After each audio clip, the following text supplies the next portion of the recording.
Hello my dear students, welcome to Utkarsh classes. मेरा नाम है डॉक्टर रौनक बाड़मेरा, आपकी अपनी बायोलॉजी मेंटर। बच्चों, आज की संजीवनी सीरीज के अंदर हम लोग बात करने वाले हैं एक बहुत ही इंपॉर्टेंट टॉपिक की। बेसिक सा टॉपिक है जो आप लोग बचपन से पढ़ते हुए आ रहे हो, बट हाँ, एग्जामिनेशन पॉइंट ऑफ व्यू से बहुत ज़्यादा इंपॉर्टेंट है। उसके सारे इंपॉर्टेंट कॉन्सेप्ट्स के बारे में बात करने वाली हूँ। कहाँ से प्रश्न बन सकता है ये भी मैं आप लोगों को बताने वाली हूँ। टॉपिक का नाम जैसे कि आप लोगों को दिखाई दे रहा है वो है इकोलॉजिकल पिरामिड्स। हमें पता है कि हमारे आसपास के वातावरण के अंदर, एनवायरमेंट के अंदर बहुत सारे पैरामीटर्स होते हैं जिसके आधार पर हम लोग एक ग्राफिकल रिप्रेजेंटेशन जो है वो दर्शा सकते हैं। तो इकोलॉजिकल पिरामिड क्या होता है? ये ग्राफिकल रिप्रेजेंटेशन होता है। क्या होता है बच्चों? तो याद रखना कि ये एक graphical representation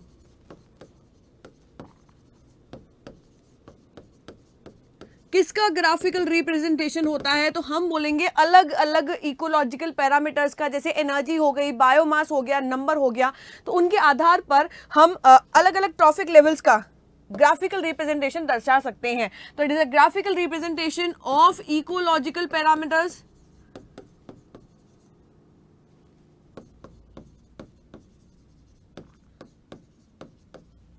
at successive trophic levels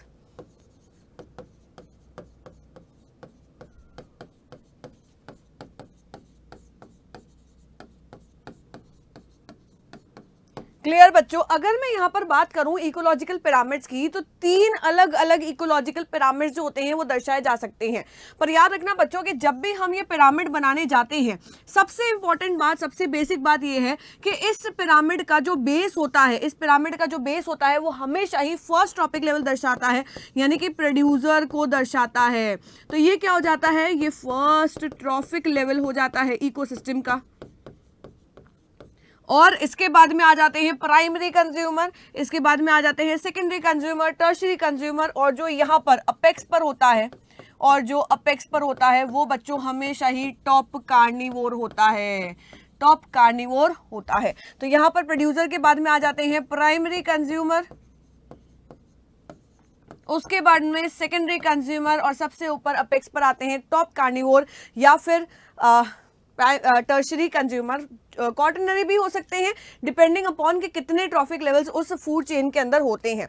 अब बात करते हैं, जब कभी भी हम लोग इकोलॉजिकल पिरामिड की, एक और पॉइंट यहां पर याद रखना बच्चों कि जब कभी भी हम लोग इकोलॉजिकल पिरामिड की बात करते हैं तो सिर्फ और सिर्फ फूड चेन को ही कंसिडर करते हैं।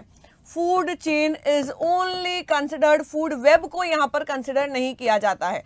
Is only considered food web के अकॉर्डिंग हम लोग इकोलॉजिकल पिरामिड जो है वो नहीं बना सकते हैं। सबसे पहला पिरामिड की अगर हम लोग बात करें, वो आ जाता है पिरामिड ऑफ नंबर। कौन सा आ जाता है बच्चों? पिरामिड ऑफ नंबर आ जाता है। क्या होता है पिरामिड ऑफ नंबर?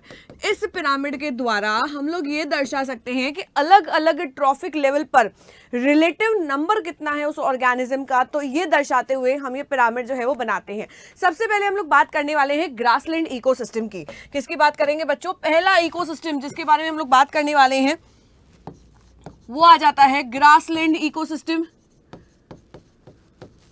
अगर मैं यहाँ पर ग्रासलैंड इकोसिस्टम के पिरामिड को देखूं तो वो हमेशा ही अपराइट बनेगा, क्योंकि यहाँ पर नीचे की तरफ आ जाते हैं प्रोड्यूसर्स जो कि होते हैं ग्रासेस का नंबर जो होता है वो ज्यादा होता है as compare to other trophic levels. इसके बाद में इन्हें कंज्यूम करने वाले आ जाते हैं जिन्हें हम लोग कहते हैं ग्रास हॉपर्स।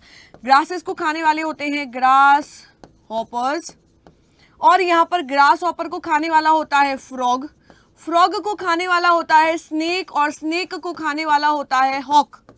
तो यहाँ पर कुछ इस प्रकार से ग्रासलैंड इकोसिस्टम का जो पिरामिड होता है, नंबर पिरामिड, वो इस तरीके से बनाया जा सकता है। जो कैसा होता है? ये पिरामिड जो है वो अपराइट पिरामिड होता है। याद रखना बच्चों। दूसरा इकोसिस्टम जो हम लोग कंसिडर कर सकते हैं वो आ जाता है पॉन्ड इकोसिस्टम। अगर हम लोग पॉन्ड के अंदर ये एक्वाटिक इकोसिस्टम को अगर हम लोग कंसिडर करें, दूसरा हम लोग बात करने वाले हैं यहाँ पर पॉन्ड इकोसिस्टम की। तो जब मैं पॉन्ड इकोसिस्टम को देखती हूं तो इनका पिरामिड जो है वो भी कुछ इस प्रकार से बनता है, यानी कि अपराइट ही बनेगा, क्योंकि नंबर के अकॉर्डिंग जो प्रोड्यूसर्स होते हैं, यानी कि पॉन्ड इकोसिस्टम के अंदर प्रोड्यूसर्स होते हैं बच्चों यहाँ पर फाइटोप्लैंक्टन, उनका नंबर ज्यादा होता है। फाइटोप्लैंक्टन, इससे कम नंबर होता है इन्हें कंज्यूम करने वाले का, जिसका नाम है जूप्लैंक्टन। उससे कम नंबर होता है इन्हें कंज्यूम करने वाले का, जिसका नाम होता है स्मॉल फिश। और सबसे ऊपर आ जाते हैं टॉप कार्निवोर जो कि होती है लार्ज फिश। तो आप खुद ही सोचिए कि एक बड़े से पॉन्ड में फाइटोप्लैंक्टन का नंबर ज्यादा होता है, उससे कम नंबर होता है ज़ूप्लैंक्टन का, उससे कम होता है स्मॉल फिश का, और सबसे ज्यादा कम होता है लार्ज फिश का। तो इसका पिरामिड भी कैसा बनता है, हमेशा ही अपराइट बनता है। कैसा बनता है बच्चा, हमेशा इसका अपराइट पिरामिड बनता है अगर हम लोग नंबर के अकॉर्डिंग बात करते हैं पॉन्ड इकोसिस्टम की। तो तीसरे इकोसिस्टम की अगर मैं बात करूं यहां पर, वो आ जाता है ट्री इकोसिस्टम। कौन सा आ जाता है, ट्री या फिर फॉरेस्ट इकोसिस्टम।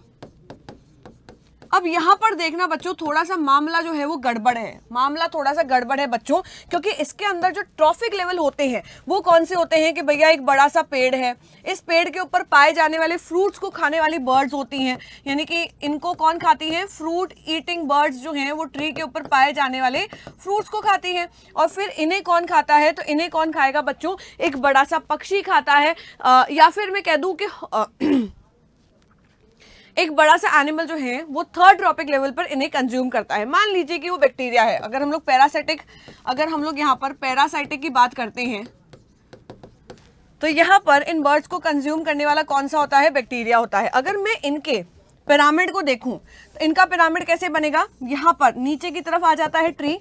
देखो बेटा, एक सिंगल ट्री होगा बड़ा सा, उसके ऊपर बहुत सारी सैकड़ों चिड़ियां जो है वो आकर के फीड करती हैं।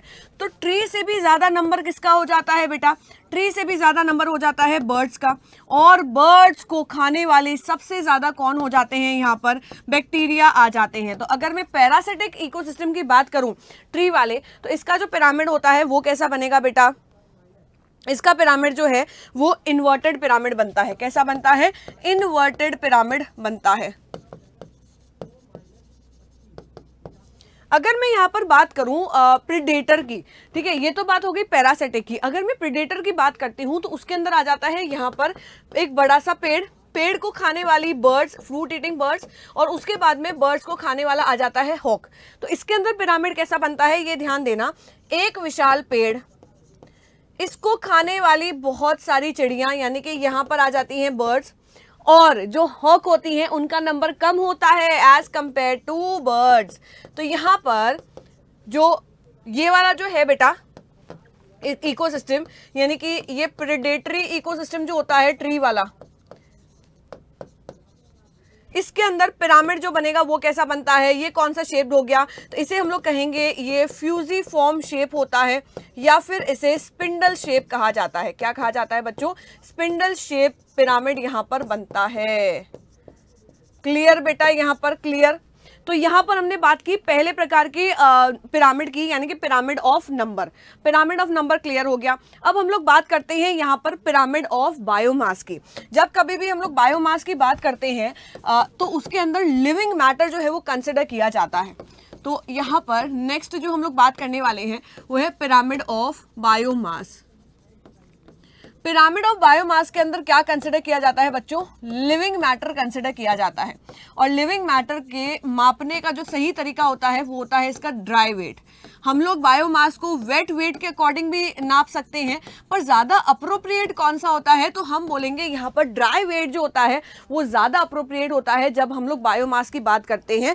तो अगर मैं यहाँ पर सबसे पहले बात करूं, सबसे पहले बच्चा अगर हम लोग कंसिडर करते हैं यहाँ पर ग्रासलैंड इकोसिस्टम को, कौन सा इकोसिस्टम, ग्रासलैंड इकोसिस्टम को अगर मैं कंसिडर करूं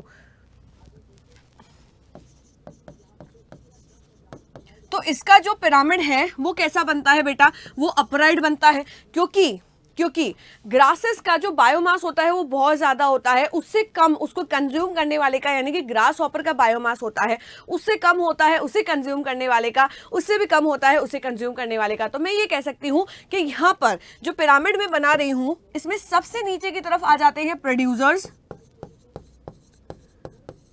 फिर यहां पर आ जाते हैं हर्बीवोर, और सबसे टॉप पर आ जाते हैं कार्निवोर। तो यहां पर पिरामिड जो है वो कैसा बनता है बेटा, अपराइट पिरामिड बनता है। अपराइट पिरामिड बनेगा। क्लियर बेटा? तो पहला इकोसिस्टम डन, ग्रासलैंड इकोसिस्टम, कोई कंफ्यूजन नहीं है। ग्रासलैंड इकोसिस्टम एकमात्र ऐसा इकोसिस्टम है जिसके अंदर सारे पिरामिड नंबर वाला, बायोमास वाला, एनर्जी वाला जो है वो अपराइट बनता है। क्लियर बेटा? चलो यहां पर बात हो गई ग्रासलैंड इकोसिस्टम की। दूसरे इकोसिस्टम को अगर मैं कंसिडर करूं ट्री इकोसिस्टम, तो वो भी कैसा बनता है बच्चों? दूसरा इकोसिस्टम का भी अपराइट ही बनता है। अगर मैं बायोमास वाला पिरामिड बनाने जाऊं तो ट्री इकोसिस्टम, ट्री इकोसिस्टम वाला भी पिरामिड जो है बच्चों वो कैसा बनेगा? अपराइट बनेगा। क्यों बनेगा? क्योंकि सबसे नीचे की तरफ ट्री का बायोमास ज्यादा होता है, उससे कम बायोमास होता है बर्ड्स का, और उससे भी कम बायोमास होता है बच्चों यहाँ पर हॉक का। क्लियर बेटा? यहाँ पर तीसरे प्रकार का इकोसिस्टम देख लेते हैं। यहाँ पर थोड़ी सी गड़बड़ी जो है वो देखने को मिलेगी, पॉन्ड इकोसिस्टम। पॉन्ड इकोसिस्टम की जब मैं बात करूंगी तो यहाँ पर मामला कुछ जो है वो अलग देखने को मिलेगा। कैसे अलग देखने को मिलेगा? तो यहाँ पर एक पर्टिकुलर टाइम पर, यानी कि एक समय पर, मान लीजिए कि अभी जो महीना चल रहा है वो फरवरी का महीना चल रहा है। फरवरी के महीने में, सिर्फ फरवरी के महीने में अगर मैं बायोमास कंसिडर करूं पॉन्ड इकोसिस्टम का, तो यहां पर सबसे ज्यादा बच्चों जो बायोमास होगा वो किसका होगा? वो होगा यहां पर लार्ज फिश का। किसका होगा? लार्ज फिश का। उससे कम किसका बायोमास होगा? स्मॉल फिश का होगा। उससे कम किसका होगा बेटा? उससे कम होगा यहां पर जू प्लैंक्टन का। और सबसे कम यहां पर किसका होगा? सबसे कम होगा फाइटोप्लैंक्टन का। ध्यान रखना कि मैं यहां पर एक पर्टिकुलर टाइम की बात कर रही हूं। एट पर्टिकुलर टाइम लिख देती हूं बच्चों यहां पर, एट पर्टिकुलर टाइम। अगर एक समय पर अगर मैं बात करूं तो यहां पर इन्वर्टेड पिरामिड बनता है। कैसा बनता है बेटा? इन्वर्टेड पिरामिड बनता है। पर अगर मैं यहां पर पूरे साल की बात करूं, होल ईयर की, 2024 पूरे साल की अगर मैं बात करूं, तो यही जो पिरामिड होगा वो अपराइट बनता है। क्योंकि अगर मैं पूरे साल को कंसिडर करूं तो फाइटोप्लैंक्टन का बायोमास जो है वो सबसे ज्यादा निकल करके आता है। तो जब पूरे साल की बात होगी तब ये पिरामिड अपराइट बनेगा, और अगर एक पर्टिकुलर टाइम की बात होती है तो ये पिरामिड जो है वो इन्वर्टेड बनता है। प्लीज ये याद रखना। Last but not the least आ जाता है पिरामिड ऑफ, तीसरा आ जाता है pyramid of number, sorry pyramid of energy. और अगर आप लोगों को याद हो 10% लॉ जो लिंडमैन ने दिया था, वो क्या कहता है कि जब एक ट्रॉपिक लेवल से, यहां पर जब एक ट्रॉपिक लेवल से दूसरे ट्रॉपिक लेवल में जब एनर्जी पास होती है तो हमेशा पहले वाले की 10% होती है। इसका मतलब तो ये हुआ कि जो ट्रॉपिक लेवल 1 होगा उसके पास में सबसे ज्यादा एनर्जी होगी। मान लीजिए कि इसके पास में 10,000 जूल जो है वो एनर्जी पाई जा रही है ट्रॉपिक लेवल 1 की। इससे नेक्स्ट लेवल यानी कि ट्रॉपिक नंबर 2 जो है उसके पास में 10,000 जूल की 10% पाई जाएगी। कितनी पाई जाएगी बच्चों? तो यहां पर ध्यान देना, 10,000 की हो जाती है 100 जूल्स। यहां पर ट्रॉपिक नंबर 3 जो होगा इसके पास में इसकी 10% पाई जाएगी, यानी कि फिर जो है वो आ जाती है 10 जूल्स। तो इस प्रकार से आप लोगों को याद रखना है कि जो पिरामिड ऑफ एनर्जी जो होता है वो हमेशा ही कैसा होता है? It is always upright. It is always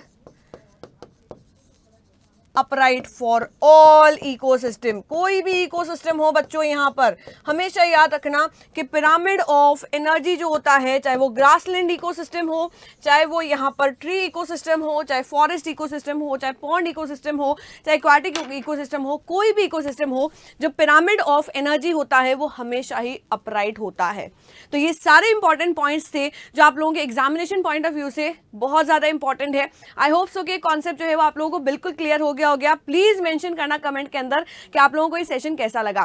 thank you for today session. मिलते हैं हम लोग कल के सेशन के अंदर। तब तक stay tuned. See you tomorrow in the session. Thank you guys.